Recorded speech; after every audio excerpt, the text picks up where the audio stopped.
So guys, this information started on 6th as a rumor. And in fact, I also thought that it's probably one of those rumors.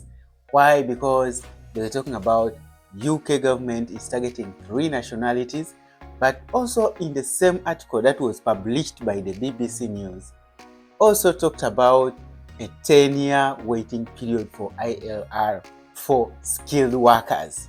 Well, when I saw that, I was like, no, this cannot possibly be true. But guess what? It's true. The Labour government, in its bid to crack down immigration numbers, is indeed targeting the countries of Nigeria, Pakistan, and Sri Lanka. So if you are planning to come from those countries to the UK, either to study or to work, guys, you better sit tight because the ride is about to get bumpy. But don't take my word for it. Let's look at what was published and what this possibly would mean for those nationalities and anyone else who is in the UK on a skilled worker visa. So let's go. So what you're looking at on your screen is the first article that was published by the BBC, and it was titled "Visa Applications for Some Nationalities Could Be Restricted." And this was published on the 6th of May 2025. And it went ahead to say, visa applications for nationalities thought most likely to overstay and claim asylum in the UK could be restricted under a new government crackdown. Under Home Office plans, first reported in the Times, people from countries such as Pakistan, Nigeria, and Sri Lanka may find it more difficult to come to the UK to work and study. Ministers believe there is a particular problem with those who come to the UK legally on work or study visas and then lodge a claim for asylum, which, if granted, would allow them to stay in the country permanently. And they also went ahead to say, when you have someone who comes here ostensibly as a student and then switches quickly to the asylum route, that is an abuse of the system. The government is trying to reduce that. And as you can see here, they say the latest Home Office figures show that more than 108,000 people claimed asylum in the UK last year. In total, 10,542 Pakistani nationals claimed asylum, the most of any nationality. Some 2,862 Sri Lankan nationals and 2,841 Nigerian nationals claimed asylum in the same period.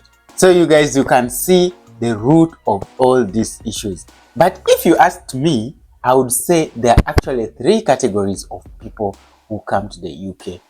One, those who come genuinely to do what has brought them or what they asked the visa for.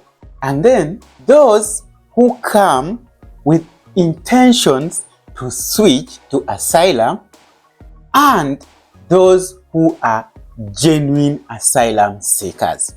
In my personal opinion, it is the second category that has caused all these issues, but I would like to believe that a majority of the people fall either in the first category, people who come to do what exactly brought them, or they are people who are genuinely seeking asylum.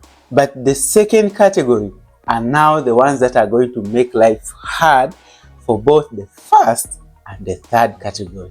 And I really hope that Home Office has a clear way of identifying them so that those who are genuinely seeking to come to study or to work will be granted their visas, and also those who are genuinely seeking asylum will be able to be granted their asylum, so that the other groups don't get to pay for the sins of the few. But let's continue.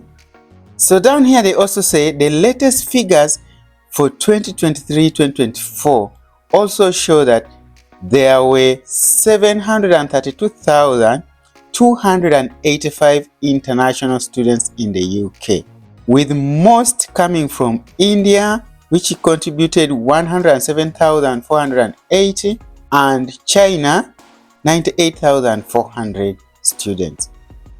And then they give the number of the UK work study visas that dropped in 2024 compared to the year before. And then down here, they give the figures for net migration. So here they say net migration, the number of people coming to the UK minus the number of people leaving the UK, hit a record 906,000 in the year to June 2023 and then fell to 728,000 in the year to June 2024. So that was the article that was published on the 6th of May. But there is another follow-up article that was published today, the 10th of May 2023, which means that the Labour government is really serious about this and they are taking it to Parliament. And as you know the UK Parliament very well, anything to do with reducing immigration might sail through.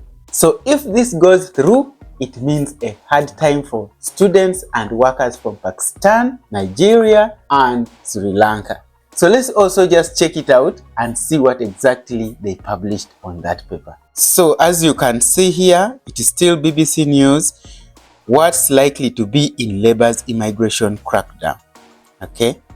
So this was for today, the 10th of May 2025. And you can see the heading here, Home Secretary Yvette Cooper is preparing to unveil fresh plans to reduce UK net immigration, which last year stood at 728,000. So I'll skip this part and then we go right to this part. As you can see, visa applications from nationalities judged most likely to overstay and claim asylum in the UK are likely to be restricted under the plans. And by the way, this paper that we're talking about will be presented next week. So in practice, this will mean tougher screening and more probing from officials for people from countries such as Pakistan, Nigeria, and Sri Lanka who want to come to the UK to study or to work. These countries were named by the Home Office in March as the biggest source of asylum seekers who had originally entered the UK on a visa. So according to the UK, the highest number of people who enter the UK on a valid visa, either work visa or study visa, and later claim asylum were from Pakistan, Nigeria, and Sri Lanka. So that's why they are focusing on that. In fact, they say that they are going to profile. When you apply for a visa from these countries, they are going to profile you. And if your profile matches the profiles of the people who are likely to seek asylum, it will be denied. Just like that. So it is going to get tougher, guys. And then here also they mention about permanent residency. Migrants already living in the UK are expected to have to wait longer before they can apply for permanent residency under the proposal. That is the ILR. The period could be extended to as long as 10 years for some migrants, according to reports.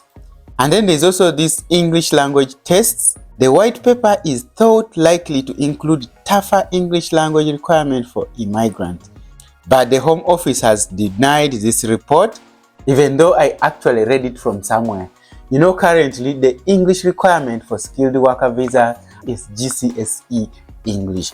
That is an equivalent of O-level in most countries, but now there is a plan to raise it to A-level English. So some of us who didn't study English up to A-level, you know, in my country, after O-level, in A-level you do your own combinations related to the course that you are going to do at university. So for my case, I had to do a combination with science subjects. That doesn't include English. So for cases like that, I'm wondering what exactly they will be expected to do. But yes, it seems there's a plan like that. But for now, Home Office apparently has denied that they have no intentions to raise the English standard. It will stay at the GCSE level.